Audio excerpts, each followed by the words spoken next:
What's up, everyone? It is Jason, and welcome back to the channel. Now, in this video, I want to share with you some mind food, some perspective about evolution. I want to share with you something that I'm going through right now, and I want to be very real with you because I want you to support someone that has supported me for a very long time. So we're here in Philadelphia. DJC was last week.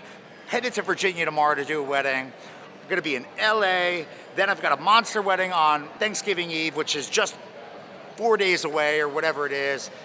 Then it's like holiday, family life, time to reset, time to enjoy. But the reason why it's like a bittersweet kind of situation for me, and without me like sharing too much, I just want to be very real with you. It kind of is because one of my family members from SCE, Tee Neto, who's here with me tonight, supporting me, hanging out with me tonight, is down to his last 2 events with SCE and as a performing DJ. So it's a bittersweet moment because we're down to Tony's last 2 events, and I'm honored to have him working with me today because it's going to be really challenging to be there for either of his last 2 events because I'm booked and we have a lot going on. For a quick history lesson, Tony's one of the first people to rearrange what he had going on to kind of be part of the SCE train that really started in 2008, 2009. And you know, over the years, I've known Tony because we've worked together as he's done liners and drops and all these like voiceover projects for me when I was doing work in radio, and I was just doing a lot of different stuff. So someone I had a relationship with, someone I had a lot of respect for, I knew was a talented DJ. We vibed on a lot of the same house music, and we just had an incredible history. And when he came over, it was like a really big nod to me, and I was really like, I was almost taken back because I was like, wow, I can't believe someone that I look up to wanted to be part of some of the craziness that we had going on at SCE. So here we are, fast forward, I don't even know, what has it been, 14 years or so? 15 years? 15 fucking years that we've worked together doing private events, literally all over the planet. We've done things in Vegas and LA and California and all over the Northeast. AC, we've been part of so many conferences and parties, and we've really just had an incredible time going through this. So I want to stop. I want to say what's up to Tony because he's here with me tonight.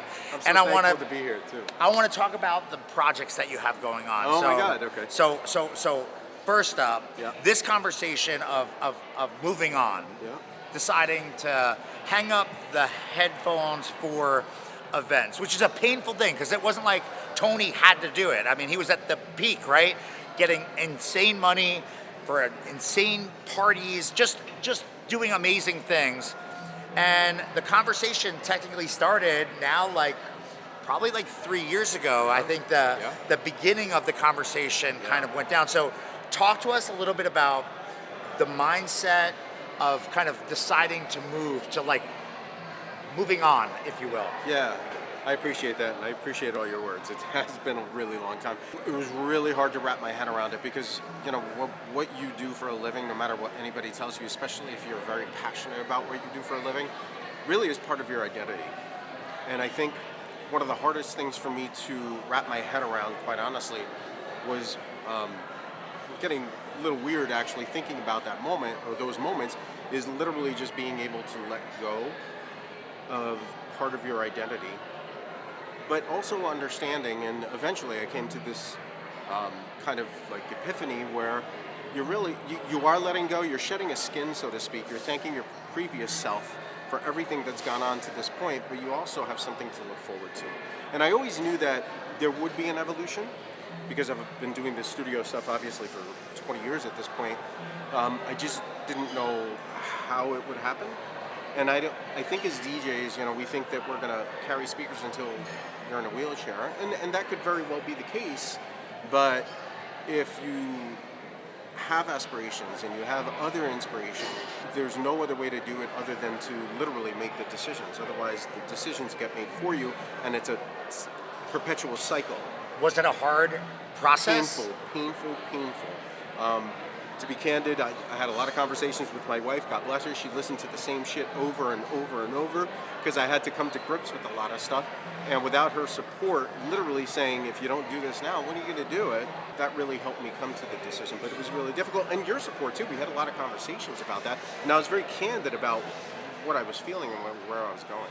It's like a bittersweet thing, but like at the end of the conversation, you know, like everyone has to be happy, and the business of SCE will be incredibly impacted by Tony walking away. And although he's walking away, we're still in each other's space. I mean, Absolutely. you can't spend a good part of your life with your inner circle and just like shut the door completely. And that's a whole another conversation. But I still love this stuff, and that's part of the pain. I still love it. You just know that there's something else that you want to pursue for the next chapter of your life. So that's where the hard decision is. So I have 3 more questions that I want to wrap into this. One, what's one of your favorite memories working at SCE? I want to do that just because I feel like we have a lot. We have a lot of history. We've done a lot of crazy things that can be talked about here on this YouTube channel. Things that should never be talked about. You could wait for the movie. You could stream the movie. Wait for the movie of SCE. That's coming. That's on deck. No, I'm just kidding. So we didn't rehearse this, so that was really out of left field. But one thing, like just scrolling through the files in my mind. The Rolodex. One thing that nobody knows what that is. One thing that really jumps to mind is probably where both of my universes actually came into intersection, which was our relationship with SCE, but also you were doing production for Mobile Beat, Las Vegas, and I got to do a lot of the production, pre-production really, in the studio for the transitions, the announcements, the introductions, and having the opportunity to open that stage. I remember that. Oh, I do remember, 2015. Shit, man. Having the opportunity to role play, really. I was on stage, and we had a piece that we had prepared, and I was in like the whole Frank Sinatra garb and stuff like that. That actually instantly flashed into my mind. That's probably one of the, it's not SCE specific, it's just like, it's kind of us specific, but I really, really appreciated that because it was live, it was in front of colleagues, peers, people who look up to you, people who know me coming from the studio, but also know me from the SCE live event space. So that immediately comes into mind. I love that moment.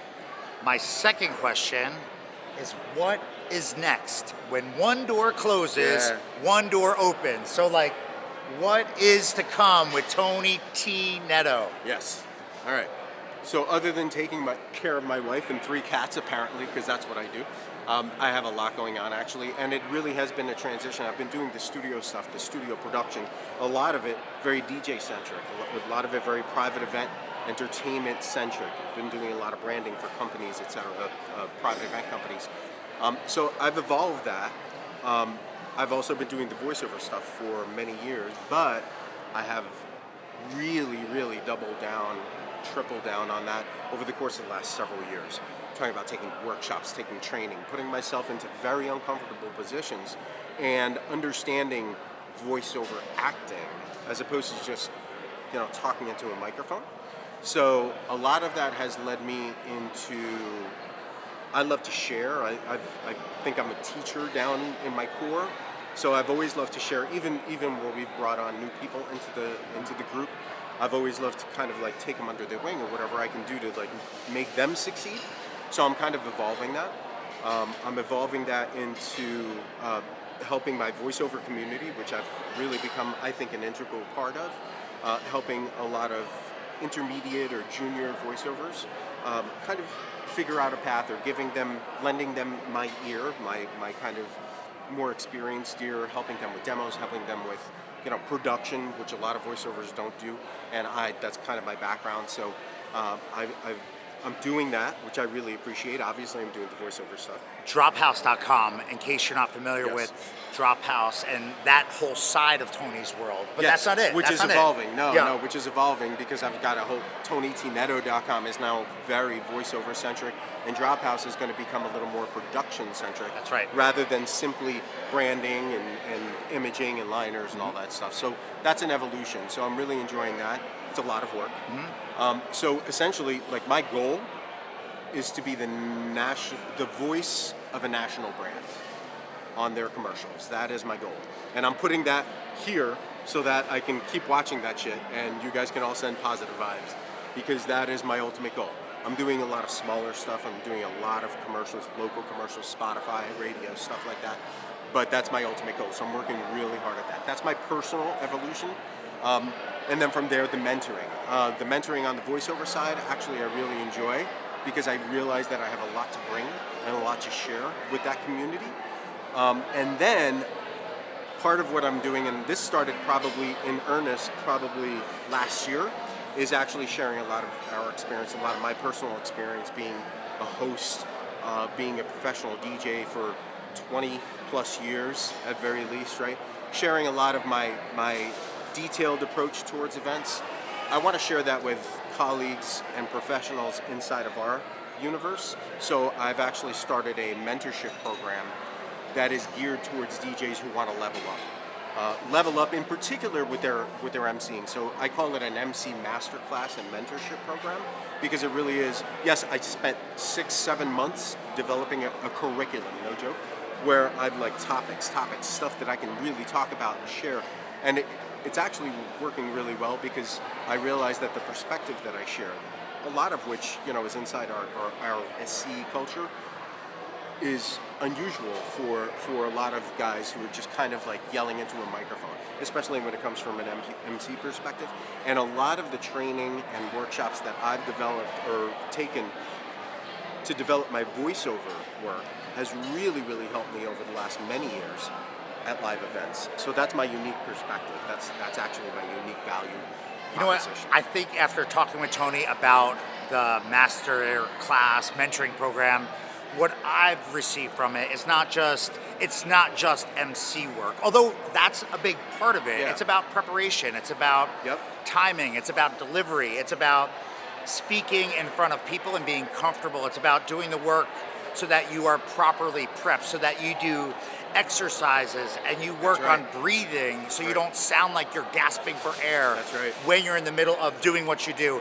It is so much more than what you would just say, or what could be from a local group kind of master class on emceeing. It's really like a one-on-one hand-holding approach through not just, I don't want to say SCE world, but like all of the worlds that Tony's been exposed to for 20 plus years in the event industry. And Tony's been someone that's killed it. I have so much respect and admiration for Tony.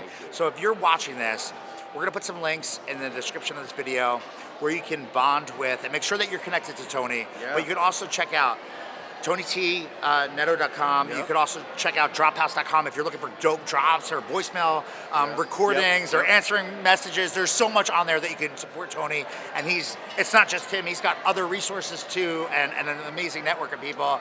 But if you're looking to take your performance game to the next level, the masterclass stuff really is something that anyone could benefit from. Now, this is another one. One piece of advice that you could give, or you would give, a younger, much hairier Tony Tee Neto coming up into the business, what would it be? Wow. It's my favorite question to ask anyone in an interview format. Okay. Getting a little chill on the back. I won't say the hairs are standing up, because that doesn't happen. That honestly takes me back 22 years ago, right? When I was doubting myself. I was coming out of the clubs, I was doing a lot of lounges back then, which, you know, I continued to do for several years, but I was questioning whether I could do this and reach this level, and I was actually doubting myself. So I questioned myself, and I questioned myself, and I questioned myself, and I doubted, right? Probably what I would tell that guy is the same thing, and this is kind of cathartic, the same thing I would tell this guy right now, thinking forward, because I'm scared shitless very often. Change is scary. Yeah, because there's a lot that don't bank on yourself. It sounds cheesy, right? But believe, just like you gave up a very lucrative career to do this, and look where you are, right? Believe in yourself. Have faith that you do have what it takes to make stuff happen. on a different level and make yourself as uncomfortable as possible as often as possible. That means personally, that means professionally, that means, push your boundaries, stay in your space, but at the same time, like, just poke at the envelope. Because back then, I doubted myself for so long that I probably would have been farther ahead. Then again, our worlds might not have aligned at just the right time, right? So you can talk about fate and all that stuff, but believe that you actually can do that. Be logical, be realistic, but definitely believe in yourself and push your envelope. That's what I would tell that guy. That's one of my favorite words, so much so that I even tattooed the word believe on my arm. Look at that. So I didn't know. See, that's how things kind of happen in the world of SCE. So I'm gonna go on records, real talk. I have to thank you for everything you've done for me and for us. And although it's the end of this chapter, I am so honored, pumped, excited, not scared because I know it's gonna happen, but I'm so excited for you and honored to just have spent a good part of my life building with you, and I wouldn't have been able to do anything close to what I've been able to do without the help of this man and his support, his friendship, his voice of reason, and so much. So if you are watching this and you are not following Tony T, please connect with him on all places on Instagram, because there's multiple places. Sometimes they share from the same time, so you're like, which Tony am I looking at right now? You'll see. Connect to everything and support him if you're looking to level up, okay? I promise I would never steer anyone wrong, but I love you like a brother, like a much older, good-looking, wiser brother. Come on, wiser for sure. Say things. But I love you, and just thank you so much for everything, man. I appreciate you. Thank you. This party's about to get started, so I gotta go rehearse. We gotta go figure it all out. Anyway, I hope you guys enjoyed this. Please be sure to smash thumbs up. Information on Drop House and Tony in the description. Make sure you support him, support the journey, the evolution, and keep your minds open, okay? Believe. Let's go. Thank you.